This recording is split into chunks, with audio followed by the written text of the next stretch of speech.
I am Millie Davis, 34 years old, a United States Army officer. Last Tuesday, I stood at attention in the hallway of a law office in Harlan, Washington. Through the thick oak door, I could clearly hear the voice of Vivian, my stepmother, loudly declaring that this will reading was only for named heirs.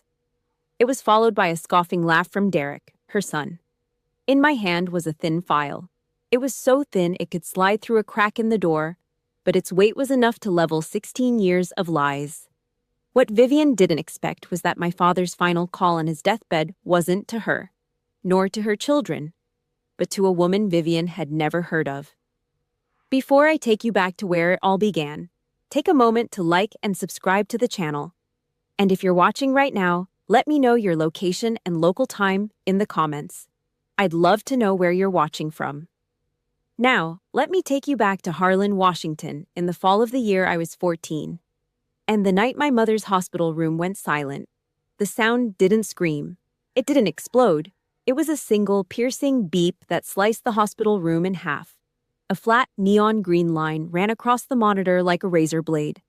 I stood at the foot of the bed, feet shoulder-width apart, back straight, 14 years old and already learning how to turn into stone. Grace, my mother, was gone. The hand I held was still warm, but the life was retreating, fleeing from the wreckage of 11 months of chemotherapy. Cancer hadn't just sickened her, it had bombarded her. It was heavy artillery fire that leveled her defenses until there was nothing left but skin stretched over bone. I didn't cry. Soldiers in waiting don't have that luxury. I just watched the nurse, a woman with tired eyes and a name tag that said Helen, reach over and silence the machine. The silence that followed was heavier than the noise. 3 days ago, the room hadn't been this quiet. My mother had used the last of her strength to haul me close. Her fingers dug into my forearm, her grip like iron wire. "Remember, Millie," she'd whispered. Her breath smelled like metallic rot and copper. "That house on the hill. It belongs to you. Not the walls, not the lumber, but the things your father built inside." She wasn't being sentimental. She was giving me a briefing, a tactical objective. "Don't let them take the coordinates, Millie. Promise me." I didn't understand them back then. I didn't know who the enemy was. I just nodded because a soldier follows orders. I looked across the room at the man who was supposed to be the commander. My father, Richard Townsend. He wasn't standing. He wasn't taking charge. He was hunched over in a vinyl chair in the corner, his face buried in his palms. His shoulders shook. The sound coming from him was a wet, ragged whimpering. It was the sound of a man who had completely abandoned his post. Richard was a real estate man, the best in the county. He didn't just sell houses, he sold the American dream. He could walk into a gutted foreclosure and make a couple see a nursery and a white picket fence. He sold warmth. He sold security. But here, in the cold fluorescent light of Ward 4, he couldn't sell himself a reason to stand up. Our house on Miller Hill had been a fortress. I remember the smell of it before the bleach moved in. It smelled like lavender and old sheet music. My mother would sit at the upright piano for hours, filling the hallways with something that felt like safety. We had an acre of land and a view of the valley that made you feel like you owned the world. That was the home Richard built. And that night, as the doctor pulled a white sheet over my mother's face, I watched my father crumble into the floorboards. "Richard," the doctor said softly. My father didn't look up. He didn't even acknowledge the man. He just kept shaking. I walked over to him. I wanted him to pull me into his arms. I wanted him to tell me that the perimeter was still secure, that we'd hold the line together. Instead, when I put my hand on his shoulder, he flinched. He pulled away as if my touch was an electric shock. He didn't look at me. He couldn't. He was a realtor who had just lost his only meaningful piece of property, and he had no idea how to close the deal on his own life. That night, I thought death was the worst thing that could happen. I thought the end of the beep was the final blow. I was wrong. The real disaster wasn't the flatline. The disaster was the vacuum left behind. My father had left the gates wide open. He had vacated the command center, leaving the sensors dark and the guards asleep. He didn't know it yet, but the invasion was already scheduled. The woman who would eventually strip the lavender from the garden and the music from the halls was already out there, somewhere in the dark, waiting for a weak man to let his guard down. I looked at my mother's covered form. Then I looked at my broken father. I stood straighter. I smoothed out my t-shirt. I didn't have a uniform yet, but I was already beginning to build one out of ice. "Millie, honey, we should go," my father finally choked out, not looking at the bed, not looking at me. He walked out of the room first. He didn't hold the door. He didn't wait. He just shuffled down the hallway, a ghost of a man looking for a place to hide. I stayed for one more second. I touched the cold wood of the bed frame. Target locked, Mom, I thought. 18 months later, Vivian Marsh walked through our front door with a tray of lasagna and a smile that didn't reach her eyes. By the time I realized she was the enemy, she had already occupied the master bedroom. 18 months. That is how long the perimeter held before the breach. Vivian Marsh didn't arrive with sirens or a battering ram. She arrived in a taupe minivan with a batch of lukewarm lasagna and a smile that looked like it had been manufactured in a factory with poor quality control. She called it neighborly spirit. I saw it for what it was, a reconnaissance mission. Behind her stood Derek, 16, built like a brick wall with a sneer that promised trouble, and Paige, a silent 12-year-old who looked like she was counting the seconds until she could disappear. They weren't moving in to be a family. They were an occupying force. The first strike happened at the garden, my mother's lavender. Those purple rows were the only things left that still carried her scent. On a Tuesday morning, I heard the sound. Snip, fap, snip. I walked out to the porch. Vivian was hunched over the bushes, heavy-duty garden shears in her hands. She was hacking them down to the dirt. The air was thick with the smell of crushed stems, the smell of my mother being murdered a second time. "What are you doing?" I asked. My voice was flat, controlled. Vivian didn't look up. She kept cutting. "Allergies, Millie. Derek's eyes get all puffy with these around. We need a clean slate, something manageable, maybe some gravel and a few hardy shrubs." I looked at the garage. My father was there, tinkering with a lawnmower that wasn't broken. He heard me. He saw the purple heaps on the grass. He just tightened a bolt that was already tight and stared at the oil stains on the concrete. He had surrendered the garden without a single shot fired. By the end of the week, the clean slate had moved inside. The lace curtains in the parlor, the ones my mother had picked out in Spokane, were gone, replaced by heavy gray drapes that blocked the sun.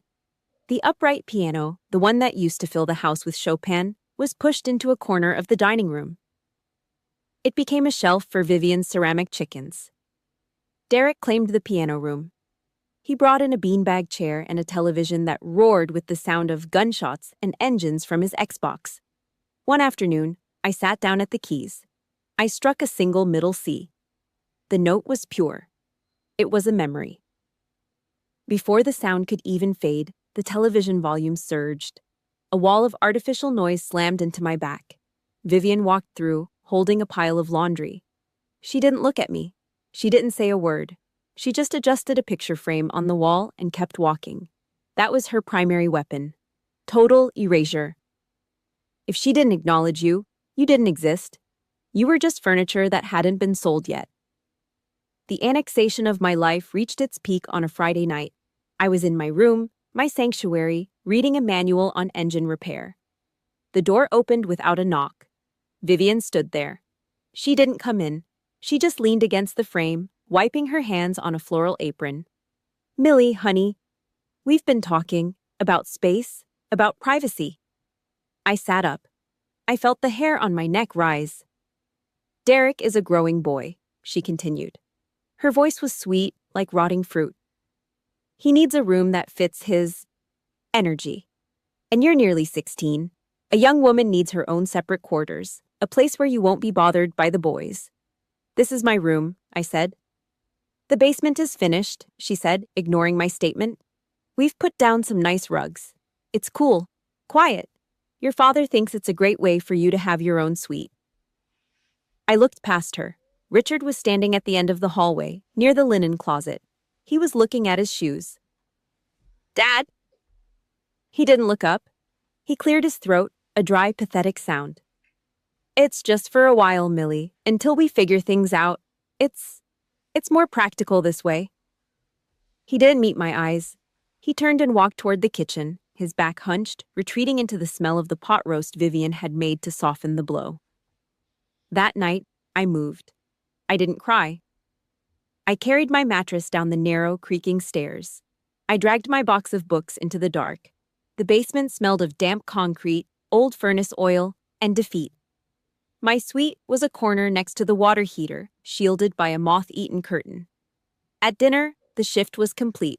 I was pushed to the far end of the table, near the drafty back door. I sat there in silence, watching them pass the mashed potatoes. Derek was laughing, talking about some kid he'd shoved in the locker room. Vivian was beaming at him. My father was eating, staring at his plate as if the answers to his cowardice were written in the gravy. I was a ghost in my own house, a prisoner in the cellar. When the lights went out, I lay on that thin mattress on the concrete floor. The silence was absolute except for the ceiling. Creak, pop, scrape. Derek was walking around in my room, directly above my head. I could hear the heavy thud of his boots. I could hear him drop his bag. Every step was a reminder. Every vibration was a boot on my neck. I laid there, eyes wide open in the dark, counting the thuds. I wasn't a daughter anymore. I was a casualty of a war I hadn't realized was being fought. I know some of you listening right now have been there. You've stood in a room that used to be yours and realized you're suddenly the outsider. If you've ever felt the sting of being replaced by someone who didn't earn your spot, hit that like button right now. It helps me know I'm not the only one who had to learn to survive the shadows. And do me a favor, drop a comment with the word fortress if you've ever had to build your own walls just to keep your soul intact. I read every single one of them. The water heater groaned next to me, a low, mechanical growl. Above, the footsteps stopped right over my face. Derek jumped. The floorboards shrieked. Dust drifted down from the rafters, settling on my lips. I didn't wipe it off. I tasted the grit. I tasted the house as it was being eaten from the inside out. I looked at the dark stairs. I knew then that I couldn't stay in the cellar forever. I needed a way out. I needed a uniform. I needed a life where the footsteps above me belonged to people I could actually fight back against. The decision didn't come in a flash of light. It came in the rhythm of Derek's boots. Creak, pop, creak. I started counting the days until I was 18. The night I graduated from Harlan High, the air smelled like cheap charcoal briquettes and domestic betrayal. Vivian had spent weeks planning the party. She bought streamers in Derek's school colors, even though he'd barely scraped by with sea minis, and rented a massive keg that sat sweating on a hay bale in the backyard. She invited the neighbors, the PTA mothers she'd charmed, and every one of Derek's loud-mouthed buddies. I stood on the back porch, my graduation gown still zipped up, feeling like a plastic mannequin in a house I used to own. No one had invited my friends. No one had asked if I wanted a cake. My father was at the grill, flipping burgers with a forced grin, acting like the happy patriarch in a play where I was just an uncredited extra. I watched Derek's friends, a pack of oversized boys with muddy boots, stumbling across the patch of dirt where my mother's lavender had once thrived. They were spilling beer on the ground, laughing as they kicked the gravel Vivian had laid down to bury the past. That's when it hit me. Holding a position where the commander had already raised the white flag wasn't bravery. It was suicide. I went downstairs, not to the party, but to the cellar. The dampness of the concrete floor felt more honest than the noise upstairs. I pulled out the suitcase I'd bought with saved babysitting money, a cheap, 26-inch nylon thing with wheels that squeaked. Packing didn't take long. When you're invisible, you don't accumulate much mass. My life fit into that bag with room to spare. 3 pairs of jeans, a few flannels, my mother's old sheet music, and a high school diploma that felt like a ticket out of hell. I folded every shirt into a perfect, tight square. Sharp edges. No wrinkles. Even then, I was trying to find an order that my father had let rot. The house groaned as the party shifted into the late-night phase. Bass from Derek's speakers vibrated through the floorboards, shaking dust into my hair. I waited. I sat on the edge of my mattress next to the water heater and watched the red numbers of my digital clock. 4 a.m. The house finally went quiet. The smell of stale beer and cigarettes had seeped through the vents. I carried the suitcase up the stairs, avoiding the third step that always squeaked. I walked into the kitchen. My father was passed out in his recliner, an empty Budweiser can resting on his chest. He looked small, defeated. I didn't wake him. There was nothing left to say that hadn't been buried 18 months ago. I took a scrap of paper from the counter and wrote 7 words. I can't stay where I don't belong. I placed the note on his pillow. I didn't cry. Tears are for people who still think someone is coming to save them. I grabbed the handle of my suitcase and walked out the front door. The nylon wheels ritted against the cold asphalt of the driveway, a harsh, rhythmic sound that echoed through the sleeping neighborhood. I didn't look back at the house on Miller Hill. I just kept walking until I reached the Greyhound station on the edge of town. The 5 a.m. bus to Seattle was nearly empty. It smelled of diesel fumes and floor wax. I sat by the window, watching the town of Harlan dissolve into a gray blur of pine trees and rain. By noon, I was standing in front of a storefront office with a faded U.S. Army sign in the window. The recruiter, a sergeant with skin like old leather, looked at my suitcase and then at my eyes. He didn't ask about my graduation party. He just handed me a pen. "You sure about this, kid?" he asked. "It ain't like the movies." "I'm sure," I said. The next 16 years were a blur of grit and steel. I traded the damp cellar for sand-blasted barracks and freezing foxholes. I learned that pain was just data and that a clear chain of command was the only thing that kept the world from spinning into chaos. I rose through the ranks. Lieutenant, captain, major. My officer's pay didn't go toward fancy cars or vacations. It went into a high-yield savings account, a war chest I was building while the rest of the world slept. I tried to call home, in the beginning anyway. Vivian always answered. Her voice was a wall of polite ice. "Your father is resting, Millie. Your father is busy with Derek's new business. Maybe call back next month." Slowly, his voice faded from my life. He became a ghost I used to know, a man who had traded his daughter for the quiet of a house run by a tyrant. I stopped calling. I focused on the mission. I hardened myself until I was nothing but military-grade brass and scar tissue. Then came this past March. I was in my office in Seattle, reviewing supply manifests, when my personal cell phone buzzed. An unknown Harlan area code. I picked up. I didn't say hello. I just waited. "Millie," Vivian's voice came through, colder than I remembered. There was no honey this time, no fake warmth, just the flat reporting of a casualty. "Your father is gone, heart failure. The funeral is Saturday." The line went dead before I could breathe. I sat there for a long time, staring at the rain hitting the window. 16 years of exile. 16 years of being a soldier for a country that didn't know my name, while my own home was occupied by scavengers. I stood up. I folded my current paperwork into a perfect, square pile. I walked to my locker and pulled out my dress blues. I brushed a microscopic speck of dust from the shoulder board. The exile was over. The commander was dead, but the major was coming home to reclaim the fortress. I packed my bag. The same 26-inch nylon suitcase, now battered and covered in travel stickers. I didn't need much, just my uniform, my steel, and the thin file I'd been quietly compiling for over a decade.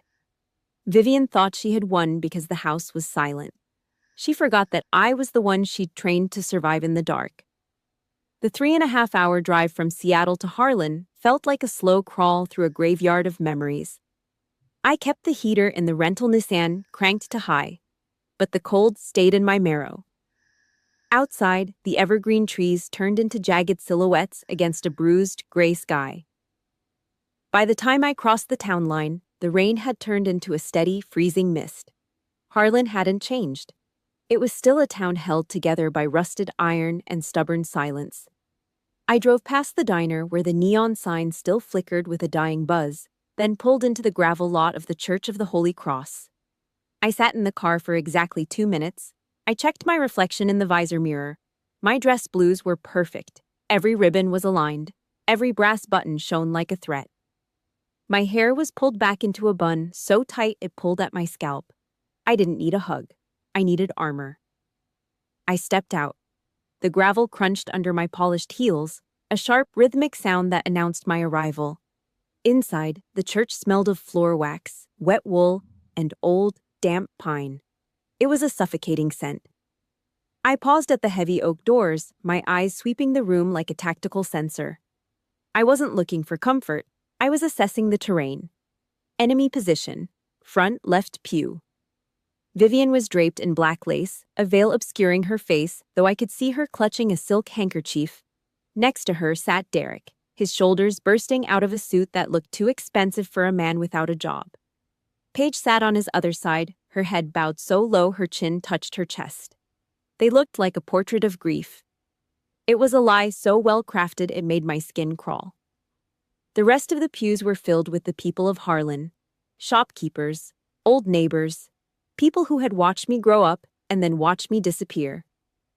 As I walked down the center aisle, the pews began to creak. Necks craned. Whispers hissed like steam from a broken pipe. Is that her? The one who left? Look at the uniform. Thinks she's better than us.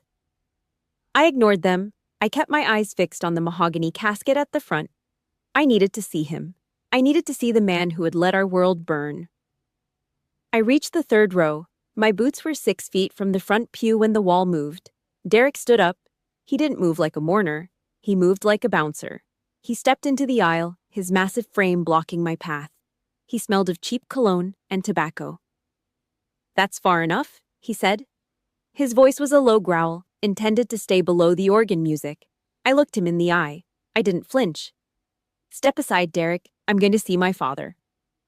Family only up here, Millie, he said, a cruel smirk tugging at the corner of his mouth. Heirs only.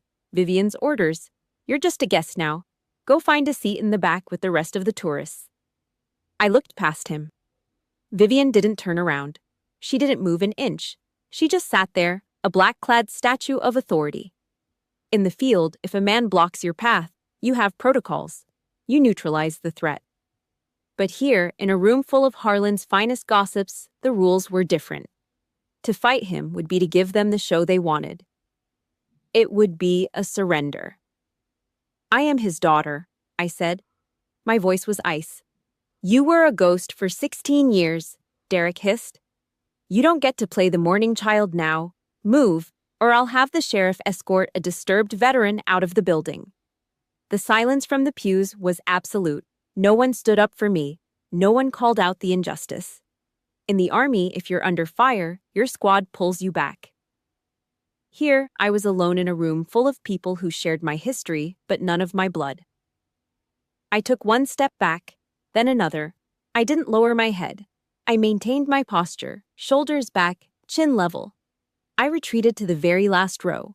I stood near the back door, next to the radiator that clanked with every pulse of heat. I didn't sit. I stood at attention. I measured the distance with my eyes. 6 meters. That was the gap between me and my father. 6 meters of polished wood and bitter air. It was the physical manifestation of every birthday he missed, every letter he didn't write, and every time he let Vivian win. The service was a blur of platitudes. The preacher talked about Richard Townsend, the pillar of the community. He didn't mention the man who hid in his recliner while his daughter was exiled to a cellar. I didn't cry. I didn't blink. I focused on the back of Vivian's head, analyzing the way she leaned into Derek. She was consolidating power. She was the queen of a tiny, rotting kingdom. When it was over, the pews emptied. People shuffled past me, avoiding eye contact as if my uniform might stain them. I walked out into the biting wind of the parking lot. I was leaning against my rental, lighting a cigarette with trembling fingers when I saw her. An older woman with silver hair and a worn wool coat. Helen Briggs, the nurse from Chapter 1. She was standing by a rusted Ford F-15. She didn't approach me. She just caught my eye and gave a single, sharp nod. It wasn't a greeting. It was a signal. I see you, the nod said. I know what they did. She got into her truck and drove away, leaving me alone in the mist. My phone buzzed in my pocket, a haptic vibration that felt like a sting. I pulled it out. An email from the office of Garrett and Associates. Subject, Estate of Richard Townsend. Text. Per the instructions of the primary beneficiary, Vivian Townsend, you are hereby notified that the reading of the last will and testament is scheduled for tomorrow at 0900. Your presence is not required as you are not listed as a named heir. Any attempt to enter the premises will be considered trespassing. I stared at the screen until the light dimmed. They had locked the gates. They had fortified the position. I crushed the cigarette out under my heel. I looked at the church, then at the road leading to the only motel in town. Vivian thought she had the only map to my father's life. She thought the named heirs were the only ones with a key. She forgot that I'd spent 16 years learning how to bypass locks. The major was staying in Harlan. And tomorrow morning, I was going to crash their party with a weapon they never saw coming. 9:47 p.m. The rain was drumming against the roof of the rental Nissan like 1,000 dull needles. I sat in the dark of a gas station parking lot off Route 16, the neon open sign casting a rhythmic, sickly red glow over my hands. I'd been staring at the same lukewarm cup of black coffee for 20 minutes. It tasted like burnt beans and old copper. My phone buzzed on the passenger seat. The screen lit up the interior with a harsh, white glare. Helen Briggs. I didn't say hello. I just pressed the phone to my ear and waited for the frequency to clear. Major, she said. Her voice was thin, tired, filtered through the static of a cheap burner phone. I'm at the station. I've only got a minute before the shift change. Report, I said. My voice was a flat line. They kept him in a fog, Millie, she whispered. I could hear the frantic clicking of a computer keyboard in the background. Vivian had him on a heavy rotation of sedatives, midazolam, high doses. Every time he'd ask for his phone, every time he'd ask for you, she'd nod to the private nurse she hired, that snake from the agency, and they'd put him back under. He was a prisoner in his own skin. A cold spike of adrenaline shot through my chest. My grip on the steering wheel tightened until my knuckles went white. Did he leave anything, Helen? Anything physical? He hid it, she said, her voice dropping to a jagged breath. Under the mattress, a photo of you in your basic training uniform. He'd hold it when they weren't looking. Vivian found it 2 weeks before he died. She ripped it up right in front of him. I saw the scraps in the trash, Millie. I couldn't save the picture, but I saved the logs. I closed my eyes. I could see him. Richard, the man who sold dreams, rotting away while a scavenger picked at his vitals. There's more, Helen continued.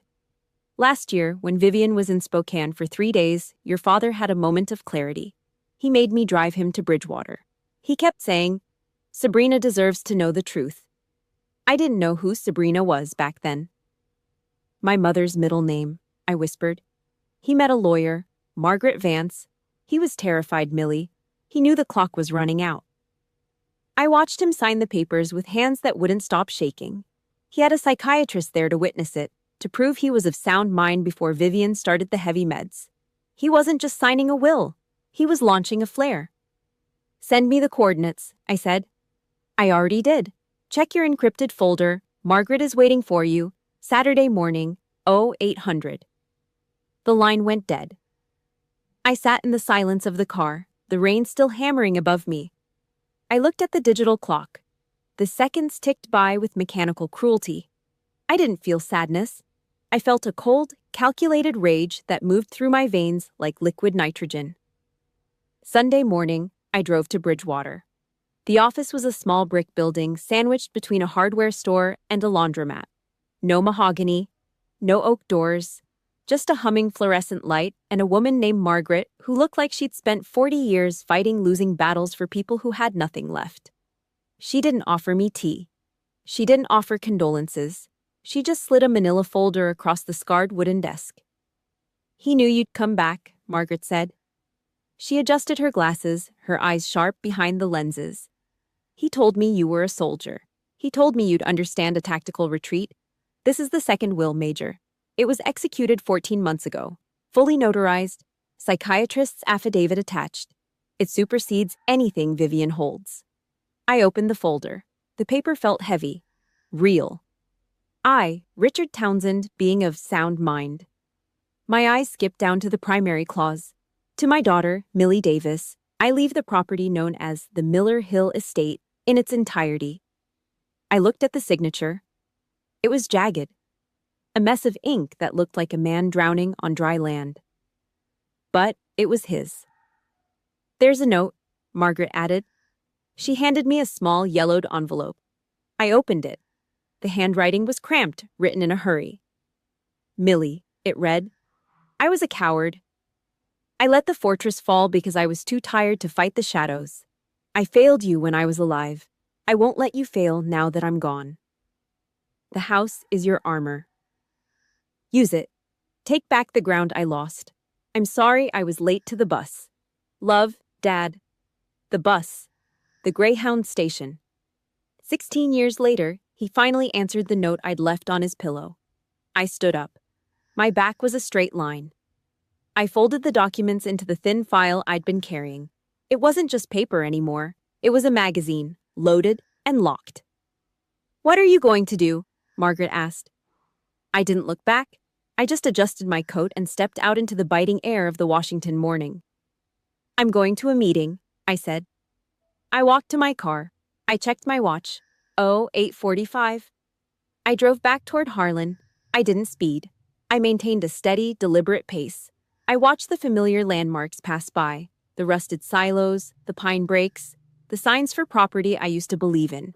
I pulled into the lot of Garrett and Associates. The oak door was just ahead. Vivian thought she was reading a will.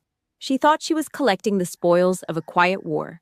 She didn't know that the commander had left a sleeper agent behind. I checked the file in my hand. One last time. It was 0900. I pushed the heavy door open. Monday morning, 0900. The hallway of Garrett and Associates smelled like floor wax and old, expensive cigars. The kind of scent that's supposed to make you feel small, like you're trespassing on someone else's success. I stood there for 3 seconds, centering my weight, feeling the familiar pull of my dress blue jacket across my shoulders. I didn't knock. I pushed the heavy oak door open. The sound of the latch clicking into place was loud in the sudden silence of the room. Vivian was sitting in a high-backed leather chair, her fingers laced over a designer handbag. She looked like she was presiding over a royal court. Derek was leaning against the window, picking at a hangnail, looking bored until he saw me. His sneer was instantaneous. I thought the email was clear, Millie. This isn't your place. You're trespassing. I didn't look at him. I didn't look at Vivian either, though I could smell her perfume, something floral and cloying that hit my nose like a physical slap.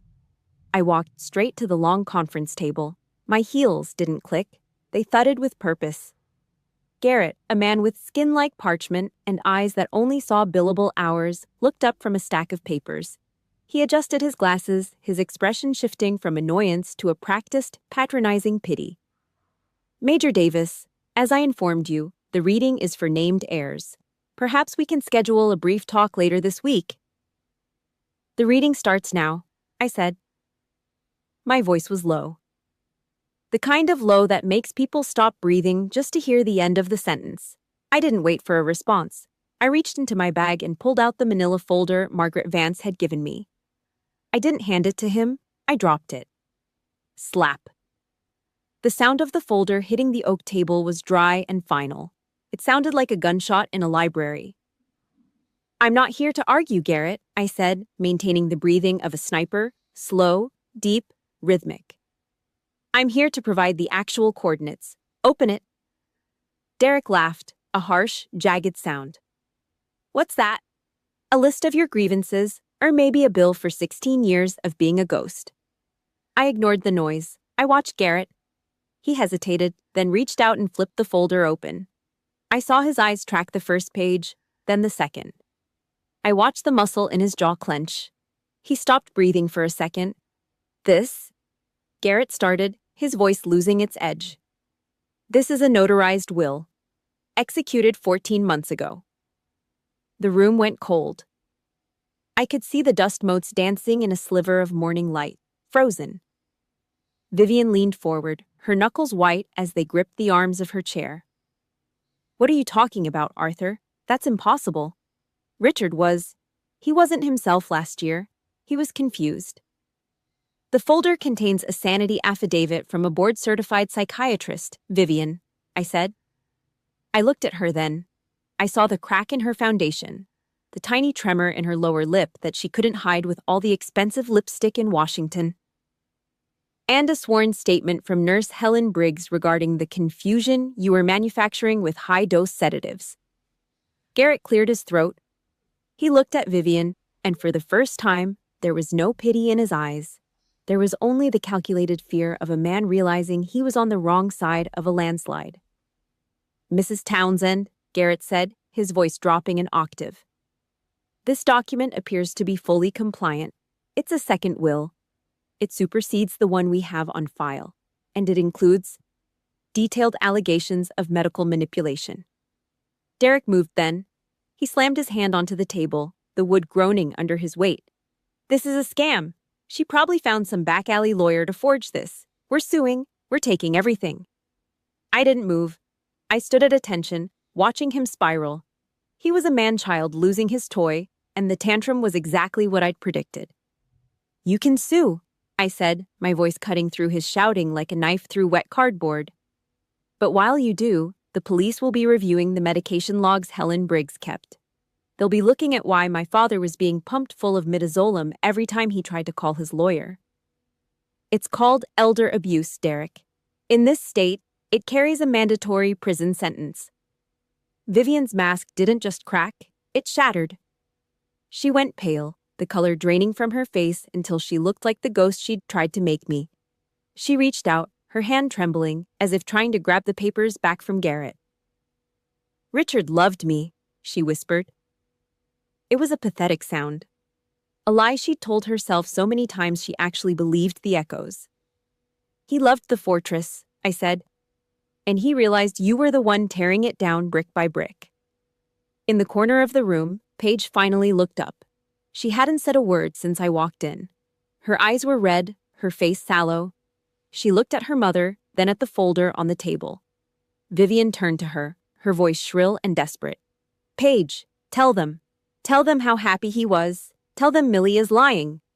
Paige didn't look at me. She looked at the floorboards. Mom, maybe we should just let the lawyer look at the papers. Maybe we should just... Stop. Vivian's head snapped toward her daughter. The glare she gave Paige was pure venom. A predator realizing the smallest member of the pack was about to bolt. The internal breach had begun. The fortress wasn't just under siege, the walls were crumbling from the inside. I didn't stay to watch the fallout. I'd delivered the payload.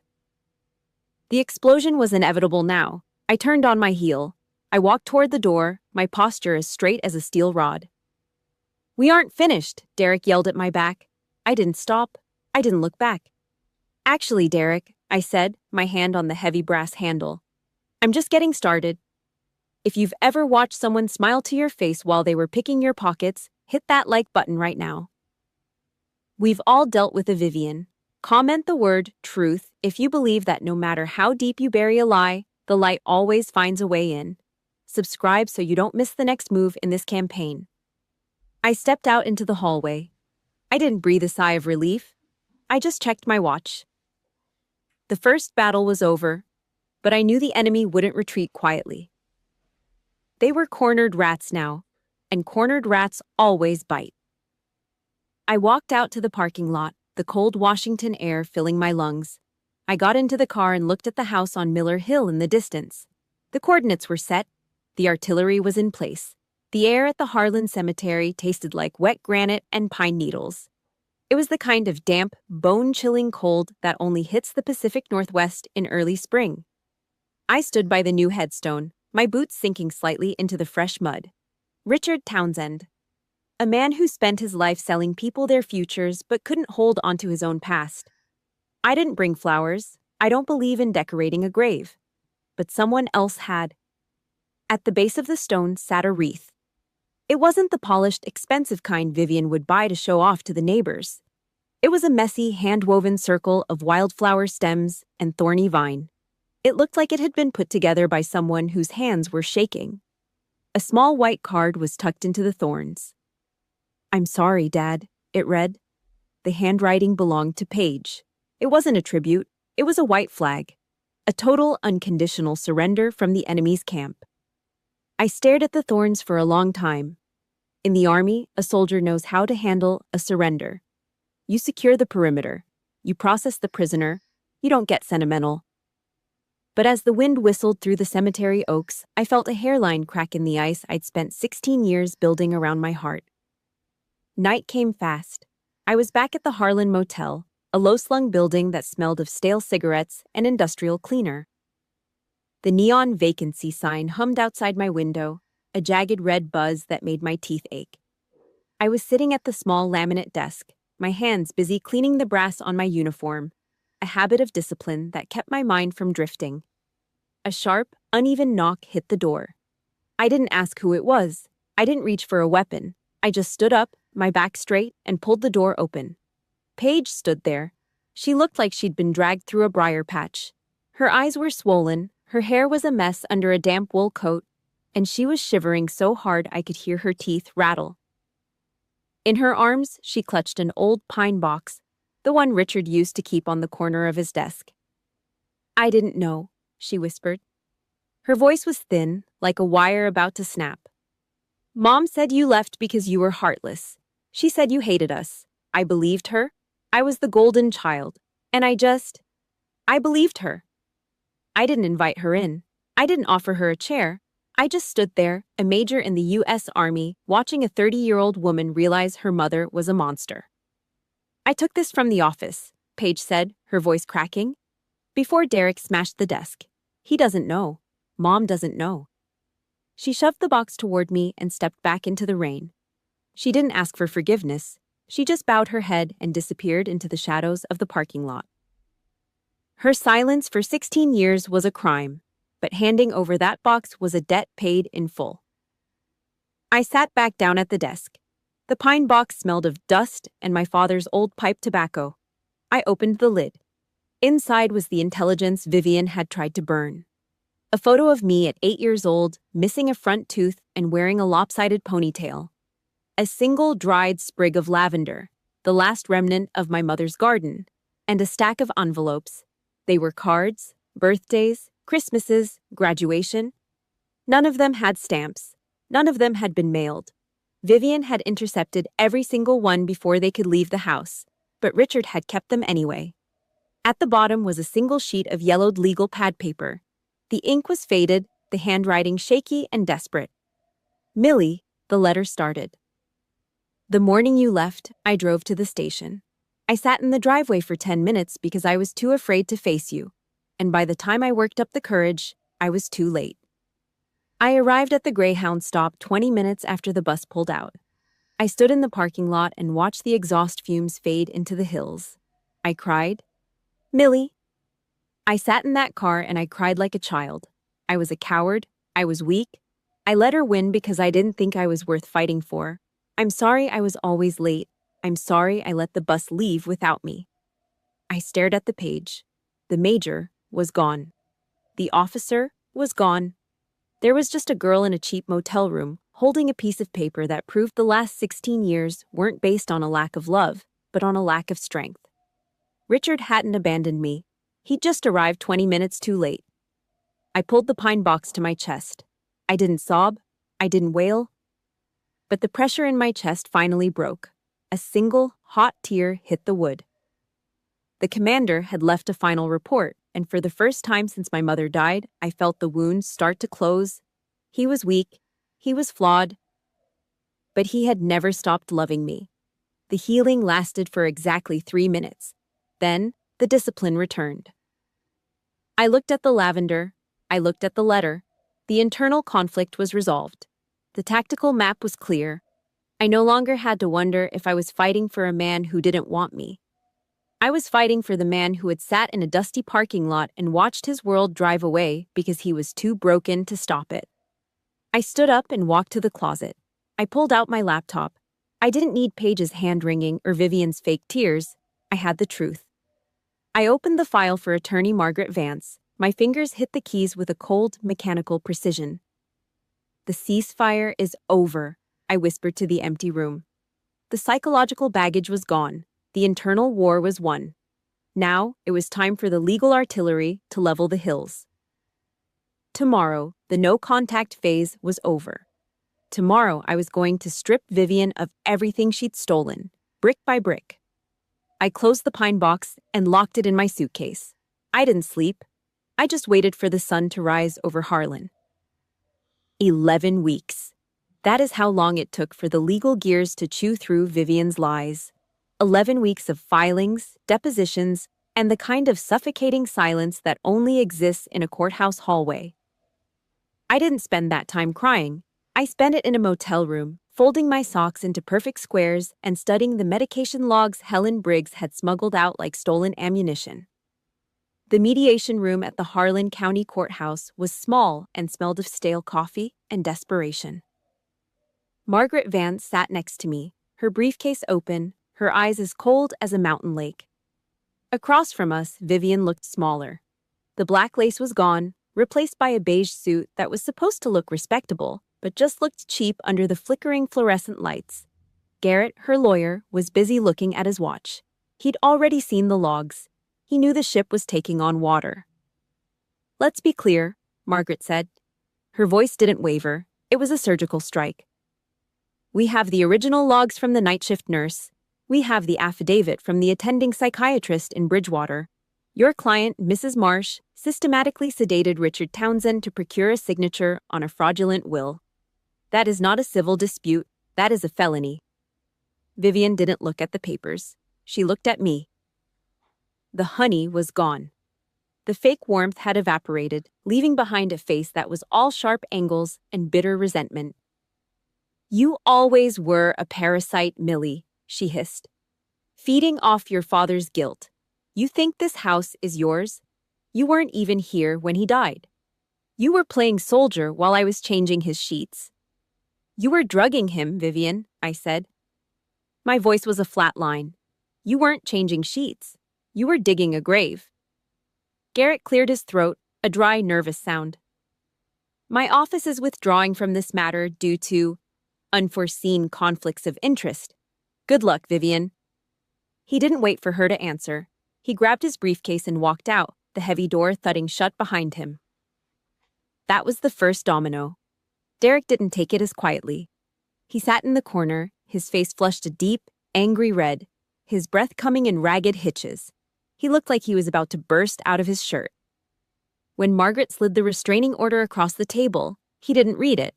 He swept it onto the floor with a roar that echoed off the cinder block walls. "You think a piece of paper stops me?" Derek screamed. His spit hit the table. "That's my house, my room. I've lived there for 16 years while you were hiding in the dirt in some desert. I'll burn that place to the ground before I let you step foot in it." Margaret didn't blink. She just looked at the court stenographer. "Let the record reflect the threat of arson. Major, I believe we're finished here."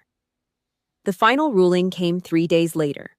A judge with a face like a bulldog banged his gavel, a sharp wooden crack that sounded like the end of the world. The second will was upheld. The house on Miller Hill was mine. Vivian was granted a pittance, a small monthly stipend that wouldn't even cover the lease on her minivan. She didn't scream this time. She just sat there, her hands trembling in her lap, watching her empire turn into dust. But Derek wasn't done. 02:45 hours. I was sitting in my car at the base of Miller Hill, watching the dark silhouette of the house against the moonlight. The rain was a steady gray curtain. Then I saw the flash of a flashlight in the upstairs window. My room. I didn't call for backup. I just drove up the gravel path, my tires crunching slowly so as not to announce my position. I stepped out of the car. The front door was hanging off its hinges, the wood splintered. Inside the house was a crime scene. The smell of cheap gin and sweat hit me first. Then, the sound of glass shattering. I walked into the parlor. Derek was there, a heavy iron crowbar in his hand. He'd already smashed the piano. The ivory keys were scattered across the floor like broken teeth. He was sobbing, a wet, pathetic sound, as he swung the bar into the drywall. "It's mine!" he shrieked, swinging the metal into the wall again. Thud. Crack. "It's all mine!" I didn't move. I stood in the doorway, my back straight, watching him unravel. He wasn't a man. He was a child who had been told no for the first time in his life, and the reality was killing him. The blue and red lights of the Harlan PD units flooded the room a moment later. They didn't have to be gentle. 3 officers tackled him into the debris, the sound of his head hitting the floorboards muffled by the drywall dust. They pulled his arms back, the silver handcuffs clicking into place with a final, metallic snap. "Get her off me!" Derek yelled, his face pressed into the grit. "She's trespassing. This is my house." The sheriff, a man I'd gone to school with, looked at me and shook his head. "Sorry about this, Millie. We'll get him processed. He won't be seeing daylight for a while." They dragged him out, his boots scuffing against the porch, leaving a trail of white dust. The silence that followed was heavy. I stood alone in the ruins of the parlor. I looked at the hole Derek had punched in the wall near the fireplace. It was deep. It had gone through the lath and the plaster. I walked over to it. I reached my hand into the jagged opening, my fingers brushing against something that didn't feel like wood or stone. It felt like cold metal. I pulled. A chunk of drywall fell away, revealing a small, recessed cavity hidden behind the false wall Vivian had built 10 years ago. Inside was a heavy steel box, covered in 16 years of dust. My name was etched into the lid in my father's handwriting. The artillery strike had leveled the fortress, but underneath the rubble, the commander had left me one last piece of intelligence. The kitchen in the house on Miller Hill felt like a hollowed-out ribcage. Cold, empty. The smell of Derek's cheap gin had faded, replaced by the sharp, acidic scent of industrial bleach. I stood by the oak table, the same table where Richard used to drink his morning coffee and pretend everything was fine. Vivian sat across from me. She looked like a ghost that had stayed up too late. Her skin was the color of curdled milk, sagging around a mouth that had spent decades perfecting the art of the polite lie. She didn't have her pearls on today. She didn't have her dignity either. Outside, the Harlan County sky was a bruised purple. Derek was sitting in a holding cell downtown, waiting for a bail hearing that wasn't going to happen. Paige had packed her life into a rusted Honda Civic 3 days ago and crossed the state line into Oregon without saying goodbye. The Townsend empire had shrunk down to one bitter woman and a stack of legal papers. I slid the final transfer deed across the scarred wood. My hand was steady. My spine was a steel rod. I didn't feel the need to shout. I didn't feel the need to cry. I just felt the weight of the mission finally coming to an end. Vivian didn't look at the paper. She looked at me, her eyes brimming with the kind of practiced, watery sorrow that had probably worked on my father for 20 years. "I did it for the family, Millie," she whispered. Her voice was a dry rattle. "You don't understand what it was like back then. Richard was falling apart. I was terrified of losing the life he promised me. I was just a woman trying to keep a roof over our heads." I didn't blink. I watched a bead of sweat roll down her temple. She was playing the victim card, the final, desperate play of a con artist who had run out of marks. "Fear didn't make you lock me in the basement, Vivian," I said. The words were flat, heavy, and cold. "Fear didn't make you forge a man's signature while he was so high on sedatives he couldn't remember his own name. That wasn't survival. That was malice. Pure and simple." She opened her mouth to argue, a sharp retort dying on her lips as she saw my eyes. I wasn't her stepdaughter anymore. I was a major in the United States Army conducting a final inspection of a captured trench. "Sign the papers," I commanded. No heat, just the gravity of an order. "Pack your clothes, leave the keys on the counter. You have 2 hours before the sheriff returns to escort you off the property. If you're still here at 1600, you leave in handcuffs." Her hand shook as she reached for the pen. The sound of the nib scratching against the heavy bond paper was the only noise in the house. It sounded like a serrated blade cutting through dry leaves. Scritch, scritch. She signed. She stood up, her knees popping, and walked out of the kitchen without a word. I heard her heels clicking down the hallway, the sound of a retreat. 10 minutes later, a car door slammed. A gravel-spitting reverse. Then, silence. The house belonged to me now. But it wasn't the victory I had imagined when I was 18 and sleeping on a thin mattress in the dark. It just felt like a job finished. I walked into the parlor. The dust from the drywall Derek had smashed still hung in the air, dancing in the pale light of the evening. The hole in the wall near the fireplace looked like an open wound. I knelt in the debris. My fingers brushed against the cold steel of the box I had found earlier, but I didn't open it yet. My eyes were fixed on the cavity behind the studs, the space Vivian had hidden behind a layer of fake plaster and lies 10 years ago.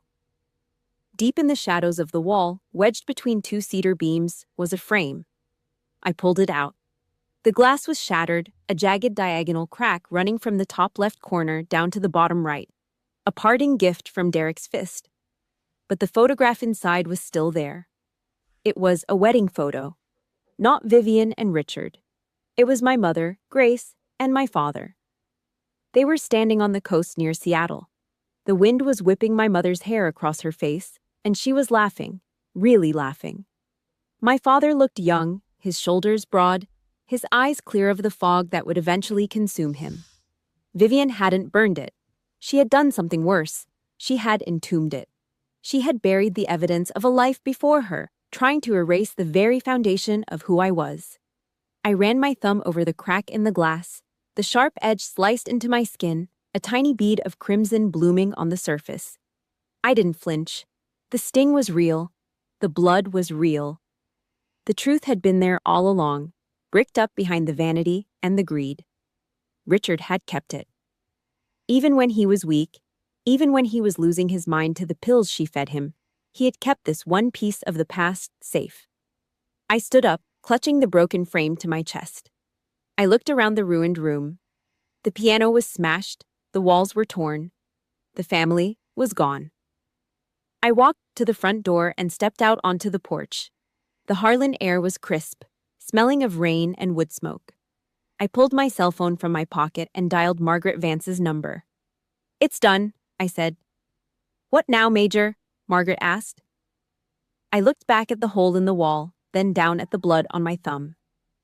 "Now," I said, my voice echoing into the dark woods of Miller Hill. "I start tearing down the rest of the walls." The air on Miller Hill finally shifted in June.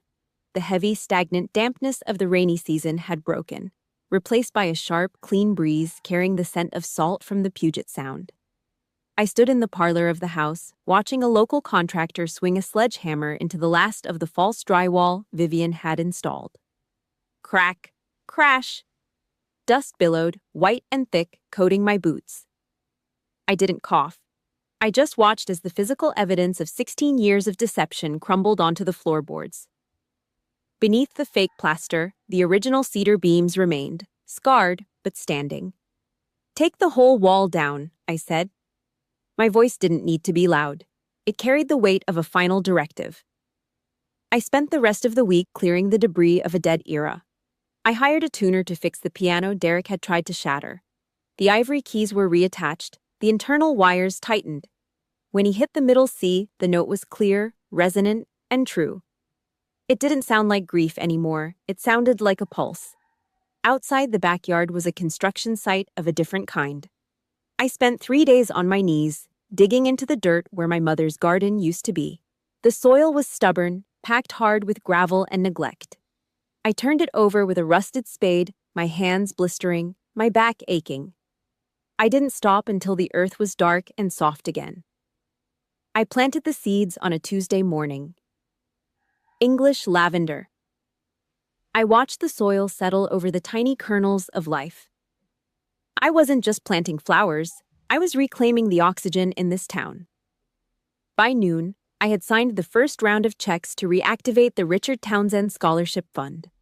It wasn't going to be a vanity project for PTA mothers. It was a lifeline for the kids in Harlan who worked double shifts at the diner just to afford a textbook. Peace isn't something that just happens. You have to build it, brick by brick, just like a fortress. 2 months later, a letter arrived at my motel room. It was postmarked from Portland. I recognized the nervous, cramped handwriting on the envelope before I even saw the return address. Paige. I sat on the edge of the bed and opened it. The paper smelled like cigarette smoke and cheap motel soap. It was 4 pages of apologies, explanations, and tears dried onto the ink. She talked about the golden child trap. She talked about how Vivian had used her as a human shield. She asked for a chance to explain. I didn't read past the second page. I didn't need the data. I knew exactly who Paige was, a soldier who had deserted her post when the fire got too hot. I walked to the gas station across the street and bought a plain, blank postcard. I didn't sit down. I leaned against the rusted metal counter and wrote one sentence in the same block letters I used for mission reports. The door is always open, but no one is forcing you to walk through it. I dropped it into the blue USPS box. I felt the click of the metal flap, a final mechanical snap. Forgiving wasn't about her, it was about me. It was about cutting the last wire connecting me to the bomb Vivian had planted in my chest. I didn't move back to Harlan. I didn't want to live in a house haunted by the ghosts of people who had failed me. I kept my apartment in Seattle. I kept my rank. I kept my seat in the back of the bus, metaphorically speaking, always looking forward. The house on Miller Hill was no longer a tomb. It was a community center, a place for veterans, a place for the invisible people of the county to sit in the sun and drink coffee without being sedated or lied to. I drove back every Saturday. I'd pull the rental Nissan into the gravel driveway, roll down the window, and breathe in the smell of the new lavender. It was starting to purple the hillside, a stubborn, fragrant defiance against the gray Washington sky. Today is Tuesday, June 16th. I am sitting in my office at the base in Seattle. The light is cutting through the blinds, casting long, sharp shadows across my desk. I have a stack of supply manifests to approve and a training schedule to finalize. My life is built on order. It is built on the fact that I survived. I reach out and touch the frame on the corner of my desk. The glass is still cracked. The diagonal line Derek's fist left behind hasn't been fixed. I decided to keep it that way. Every time the sun hits it, the light refracts into a million tiny rainbows across the room. It's a reminder that a thing doesn't have to be perfect to be whole. My mother is laughing in the photo. My father is standing tall.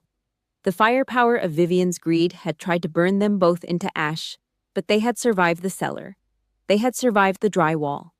The mission was complete. The commander's orders had been followed to the letter. I looked at my reflection in the glass, my uniform sharp, my eyes clear. I wasn't the girl crying on the Greyhound bus anymore. I wasn't the victim of a house run by scavengers. I am Major Millie Davis. I have my name. I have my steel. And I have finally reclaimed the only territory that ever truly mattered. I stood up, adjusted my jacket, and walked toward the door. "Major," my sergeant said as I stepped into the hall. "Where to?" I looked at the horizon, where the mountains met the sea. "Forward," I said.